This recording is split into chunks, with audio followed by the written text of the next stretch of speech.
2 more episodes left. We are almost done. I'm so excited. Finally crossed on my to-do list. Only to have to do Luke Cage tomorrow. But anyway, for now, we are gonna talk about this one. This is Daredevil Season 2, Episode 12, The Dark at the End of the Tunnel. That really confused me there for a second. I see what I did there, though. Okay, I will say this about this episode. I think, of all the episodes I've seen this season, this one I think definitely tried... I feel like this is the most ambitious one of the season because I feel like it actually tried to do a lot of different, more quieter scenes than the rest of the season. And I was really getting with it. I was like, oh, okay, I'm really liking where they're going with this. And I'm really liking to take a more quieter approach. It feels like they're trying to be, kind of what they're doing early on in the season when they're being more creative with the sound, like the sound design and the cinematography and all that stuff. I thought they're being really creative. Until we get a twist in like the last act of the episode when I was kind of like, what? Like, I was like, what the fuck? Really? Okay, let me break it down. So, this episode starts off, and I kind of watched half it last night and watched half it today, so forgive me if I have to look back at the screen to kind of remind myself what happened this episode, but it's more or less an Elektra episode where we kind of go into her backstory, how she was a kid and how she was trained by Stick at what I'm only guessing is a ninja academy. Trying to fend off, like, as a little kid, trying to fend off, like, 4 grown men all by herself, and she could do it, she's badass, yada, yada, yada. And then we flash back to current day, where it's Elektra versus Stick, and they're kicking each other's ass, and then Daredevil shows up, and then ninjas show up, and everyone's fighting each other, and Stick gets kidnapped, and yeah, that's the first, like, 10 minutes of the episode. So Elektra has, basically, at this point, Daredevil and Elektra are playing a game of... They're basically doing like a race to see who can get to Stick first, because Elektra wants to kill Stick for trying to kill her, which, okay, fair enough. And Daredevil wants to save him, for reasons. I don't really know. I guess he's still trying to be a good person. That's my best guess. Yeah, he's being Daredevil. He's trying to be the patron saint. There you go. That's his justification. So they're doing that, and... So it's a race against time. Meanwhile, Karen is back over the cargo ship that Punisher blew up in. Did anyone really think he was dead? Like, I feel like it's one of those things, like, you know he's not dead. You know we're gonna come back. You know he's gonna, like, be pissed off and shoot somebody in the face again. And that's exactly what ends up happening. Oh, by the way, called it, but I'll get to that in a second. Yeah, called it for a show that's, like, for a season that's been out for, like, several months now. Anywho, so, Karen is kind of distraught. She doesn't know what to do now. She wants, she just really wants to, she really wants to support the Punisher for some reason, because she believes, like, there's more to him than meets the eye, even though he really is still a psycho killer. He's still a serial killer. He didn't handle people on meat hooks at the beginning of the season. He's still a fucking serial killer. Granted, a sympathetic one, but still a serial killer. And I still like him, but he's still a serial killer. So it's kind of like, Karen, can you get your priorities straight here? I don't think you even mentioned Daredevil once over the course of this entire season. But anywho, so Karen is distraught and she's kind of figuring where to go next. And the guy from the bulletin says, like, well, why don't you just make it a personal story? Write it about who he was as a person. And you're a journalist now, so act like one and make this old story a new story. Yada, yada, yada. Inspirational speech. Meanwhile, while that's happening, we have this really, really good scene. And I want to talk about this because, like, I think honestly one of my favorite scenes of the season.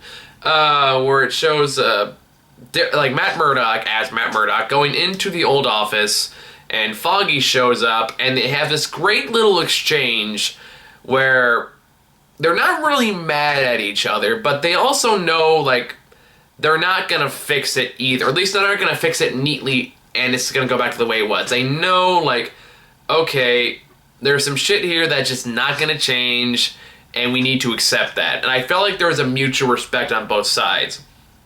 As they both kind of realized, like, we can't keep doing what we're doing. It's not working. So, and again, I think it just stands out how far Foggy has come as a character compared to who he was in season 1. A lot of people bitch about Foggy in this season. I've loved Foggy this season. So, I don't know why, like, this is the one that just really did it for me. Like, I feel like now he's more confident, he's more independent. Like, at this point, you know he can stand on his own, and he knows that. So when he said, like, and I think this is the culmination of saying, like, I am better now than I've ever been, and I'm confident in that fact. I really like that.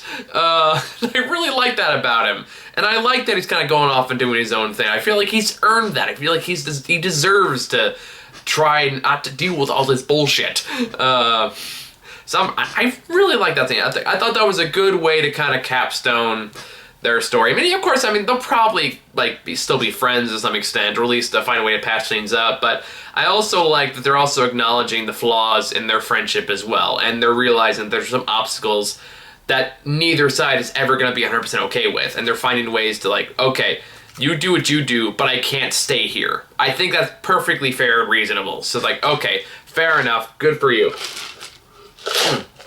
So, with all that out of the way, Daredevil, thanks to Foggy, realized that ninjas are traveling through this, like, abandoned rail, like, system underground, and he goes there to find him. And this is where I thought they did some really interesting things with the sound design in this episode. Where the entire problem that Daredevil's been having up to this point is the fact that he can't hear the ninja's heartbeat. They disguise it somehow because magic.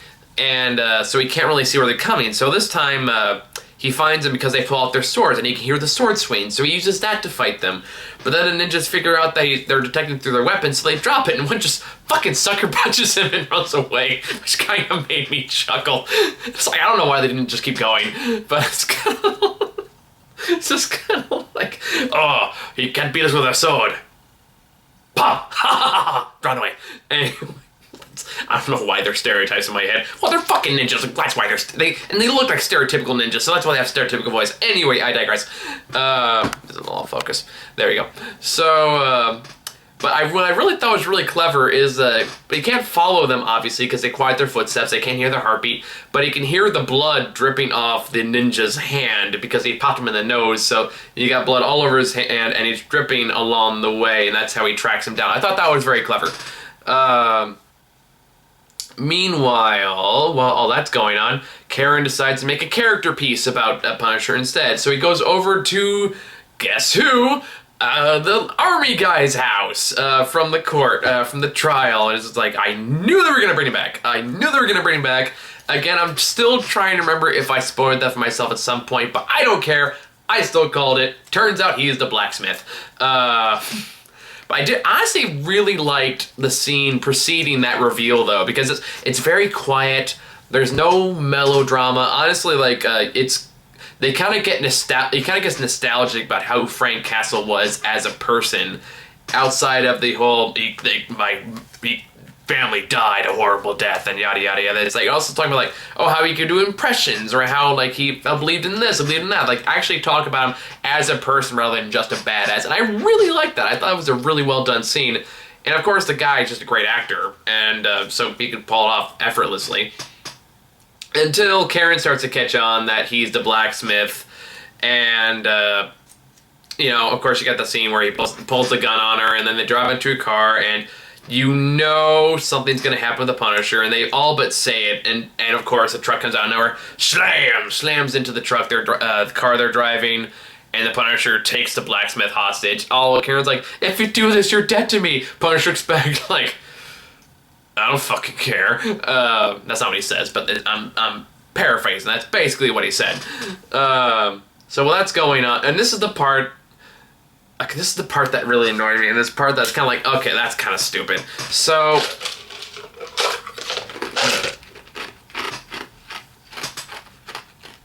you get to the part where Punisher finds Stick, who's being brutally tortured because they've taken all these like sharp sticks underneath his fingernails, which is like, that's, ew. No thank you.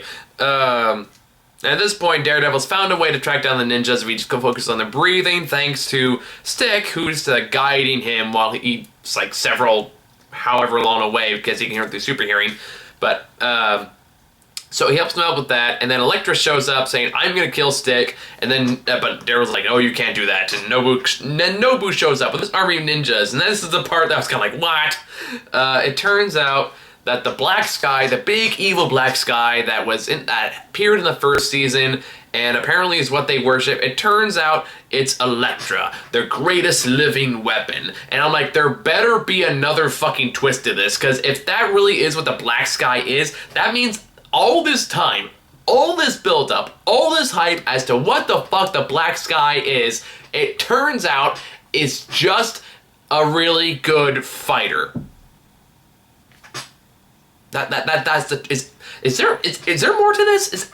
Please tell me there's going to be more to this. I mean, I thought I was thinking okay, maybe they're going to introduce some giant supernatural being or some kind of mystical. It seems like it was going very mystical. It feels like that's the direction it was going, but instead it just goes oh no, she's a really good fighter. So she's so good that we worship her. That makes sense. Okay. There's gotta be more to this, right? That can't be it. That'd be so stupid if that was it. I mean, I know that in the comics, Elektra becomes the leader of the Hand for a while. I don't know if she still is or not. But at the same time, I was like, okay, but that's a stupid twist. That makes no sense. I'm praying to God there's more to this, because otherwise, that's so stupid. That's so stupid. That makes no fucking sense. Okay, by that logic, they should worship Daredevil or Stick or any other ones, because apparently, if you're a really good fighter, that puts you on God level. The Punisher can beat Elektra, or at least come close. And it's does that make him, God in command? Second in command? What does that mean? What does it... How do they define the hierarchies here? I don't get this. I do not get this.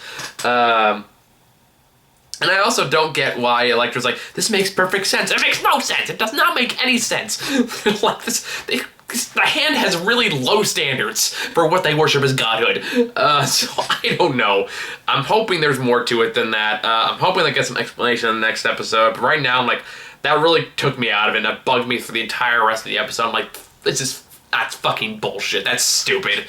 But yeah, so that all happens. Meanwhile, the Punisher, after kind of anticlimactically killing the Blacksmith with just a gun, in a tool shed over by his house, he finds his back room that is apparently just Punisher heaven for him, because all these walls with high-tech weaponry and all kinds of different assault rifles and guns, a fucking turret pretty much. And of course, the vest that has the Punisher-esque logo in there. It's not painted in yet, but it's got the shape for it. And he looks around I almost have expected guess who's got a golden ticket? We've got a golden ticket. Anyway, so I'm assuming that's gonna lead to some explosion-y stuff in the next episode. I'm surprised that they haven't brought the Punisher in with the conflict with the Hand. I'm guessing it's gonna be the next episode, but it's kind of a guess.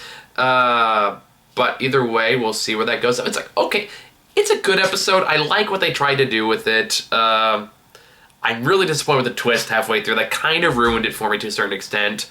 But I'm hoping they bring it back around at the season finale. So stay tuned for that, and that will be coming up as soon as I can get myself to sit down and watch it, which will be later tonight. I got all night, so stay tuned.